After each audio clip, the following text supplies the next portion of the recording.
এই উম্মত তো এক নেকি দিয়া জান্নাতে যাবে। কয় নেকি দিয়া?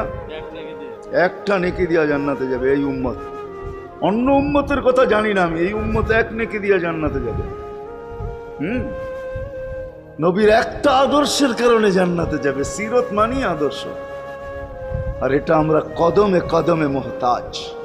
কেননা এই ছোট জীবনটা যদি গ্রহণযোগ্যতা পর্যন্ত পৌঁছাইতে হয় আল্লাহর কাছে, চাই নারী হই, চাই যুবক হই, চাই বৃদ্ধ হই, যেই মানুষই হই না কেন, যেখানেরই হই না কেন, যেই বাসারই হই না কেন, যেই বর্ণেরই হই না কেন, যেই পেশারই হই না কেন, যেই সোসাইটিরই হই না কেন, এই জীবনটাকে যদি গ্রহণযোগ্যতা পর্যন্ত পৌঁছাইতে হয় কার কাছে? দুনিয়া আলাদের কাছে না, মালিকের কাছে, যিনি এক ফোঁটা পানির থেকে অস্তিত্ব দিয়েছেন, যার কাছে আবার আমাদেরকে ফিরা যেতে হবে।